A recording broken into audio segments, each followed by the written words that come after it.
In case you didn't know, most Israeli soldiers celebrate being discharged from the military with a big post-army trip around the world. Now get this, 410,000 Israelis between the ages of 20 to 24 go abroad each year. If you think about it, that's a potential for creating a public relations army in of itself.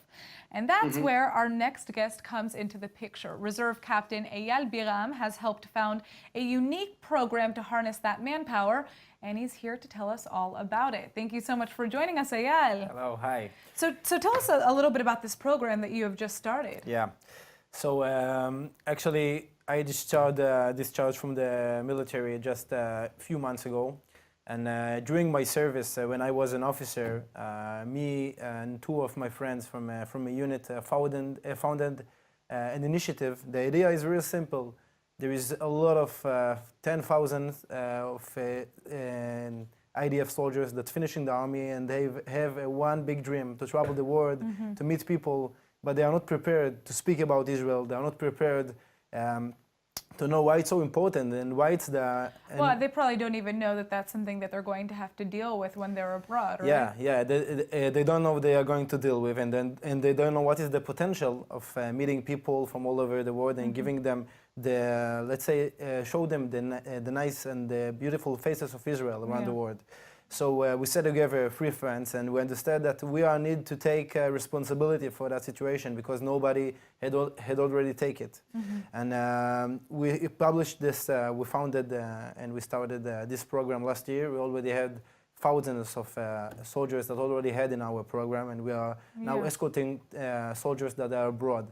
And I understand that 7,000 soldiers have already been trained in this program's first year, and a whopping 5,000 more were trained just last month. So you guys are really moving ahead with this. You're collaborating with the IDF, right? Yeah, we're working in collaboration, high collaboration with the Defense Ministry and the IDF, and each one of the Israeli soldiers today, before he finishes in the army, will join part of the Israeli workshop, Israelis workshops.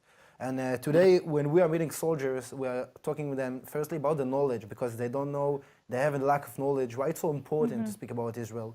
And afterwards, they don't have any communication skills, how they can, let's say, how they can engage the situation, and they can show, they can tell the stories, they can show the experience about the personal stories and about the army experience and everything. And when you think about the numbers and the meetings, and we know today that each one of the soldiers are meeting 5 people when they are abroad, mostly 5 people that I will have, let's say, a long conversation and the opportunity to show them my personal story, the things I'm thinking about Israel, and it's really simple, and it's going very, very good, because all of the soldiers we already met want to take part in the program, and in the future, in the short future, we are planning to be part of one of the Israeli national program that each one of the Israeli would like to take part of it. So is the idea to just only train people who want that training, or to kind of implement it into the army and make it a required training? Yeah, today is a mandatory workshop that each one of the soldiers have to take part of it, and this is just the first mission. The other mission is to escort the travelers when they are abroad, because they have a lot of questions, like we'll ask Professor Dershowitz, and they have a lot of questions, and they need our help. And the message for the soldiers is really simple. It's not really important if you are believe in the right solution for Israel or the left side. We are everyone and all of the soldiers love Israel. And it's important and the images of Israel is important. And because of that, they have to know how the small conversation can make the change for Israel image. Professor, but I would go much further than that. I think it's a terrific idea, Eyal, and I want to help out in any way I can if I can help talk to some of these people. But I do think that you have to do more than just talk to 5 people. I think if you have thousands of Israeli soldiers, or as articulate as you are and experienced as you are, coming around the world, they should be speaking at high schools and colleges and universities and answering the lies of Break the Silence and other soldiers who come and just state one side and exaggerate that one side against Israel. Your folks are people who've been on the front lines, have experience, and you're young, and you would be very attractive to college audiences. So I think it's important that when Israelis travel the world, it's arranged for them in advance to speak to several hundred people on university campuses and describe the experience and talk about how you don't represent left or right, that you represent just generally support for Israel's right to thrive and Israel's right to exist as the nation state of the Jewish people, speaking up against the BDS movement and against other efforts to delegitimate and demonize Israel. So I think you can expand what's already a terrific program.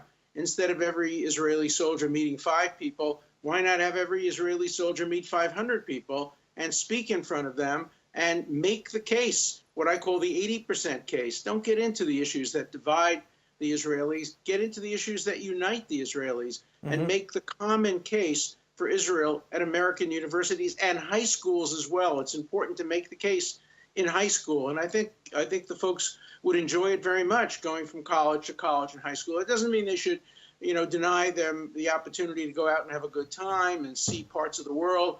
But, to spend a day a week during their trip at a university, I think would be very, very productive, and it would help make their trip very fulfilling to them and have a big impact on the future of Israel.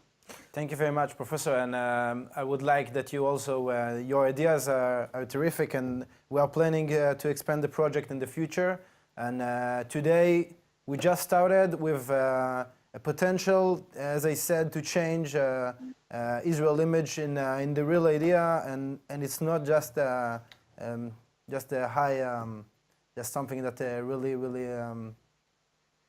If you dream it, it can happen. So you've more than dreamt it, you've organized it. Now you have to expand it. I think it's a great idea. I want to be as helpful as I can in bringing it to as many people as possible. So Mazel Tov, congratulations. Keep doing what you're doing. Thank you very much. Absolutely, Eyal. I think it's super, super important what you're doing. As somebody who has traveled with a lot of these Israelis after the army, I know just how imperative it is to kind of present Israel from a non-political standpoint and get people to know we're also young people with a cool country. We have ice cream here. We have beaches. So good job. Kol hakavod. All right, and also for those of you who are interested in learning more about Israel, it's supported by the Abba Eban Institute at the IDC, Herzliya, headed by Ron Prosor. So if you want more information or to help out, check it out.